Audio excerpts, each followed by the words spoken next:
Wow.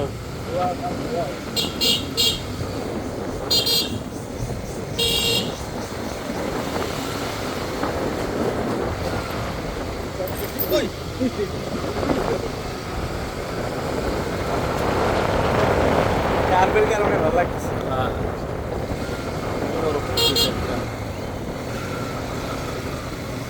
ভিডিওতে আমাকে একটু দেখাও, সামনে নাও।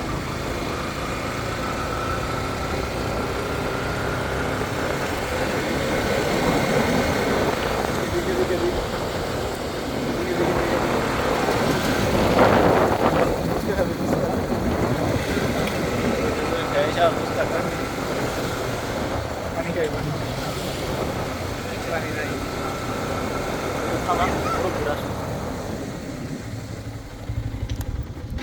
তো কি নেই ভিডিও কথা কই, ফিল নেই।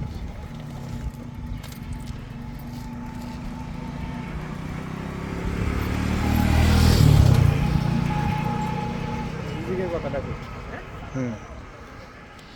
মানুষের কখন কোথায় থেকে আসলে আল্লাহ রিজিক লিখে দিয়েছে যা বলা বাহুল্য। মানুষ কখনো কল্পনাই করতে পারবে না যে আল্লাহ কার জন্য কোন জায়গা থেকে কোন জায়গায় এটা রিজিকটা নিয়ে আসছে। আমরা গেছিলাম সিঙ্গারে, সিঙ্গার থেকে আমাদের কাজকর্ম শেষ করে আসবো আমরা জামশা, কিন্তু অথচ আমরা আমার এক ভাইয়ের সুপারিশে আমরা সেখানে আসছিলাম হলো ওইতে শাহরাইলে, বললো শাহরাইল যাবো, তো শাহরাইল থেকে আবার কিন্তু আমরা শায়েস্তা চলে আসছি। শায়েস্তাতে আমরা সেখানে এক জায়গায় বসে খাওয়া দাওয়া করলাম, সেটা শেষ করে আবার আমরা এখন শুনলাম ব্রিজ হয়ে যাচ্ছি। আসলে আমাদের রিজিক ছিল, আমরা ভাবতেছিলাম হয়তো আমরা বাড়িতে গিয়ে খাবো, অথচ সিঙ্গার গেলাম সেখানে খাওয়া দাওয়া করলাম না, শাহরাইল খাওয়া দাওয়া করলাম না, শায়েস্তা ইউনিয়নে এসে সেখানে খাওয়া দাওয়া করলাম, আবার এখন বাড়িতে চলে যাচ্ছি। আল্লাহর আসলে এই পরিকল্পনা আসলে কেউ তার ধারের কাছেও চিন্তা ভাবনা করতে পারবে না আসলে আল্লাহ কীভাবে কার জন্য কী লিখে দিয়েছে।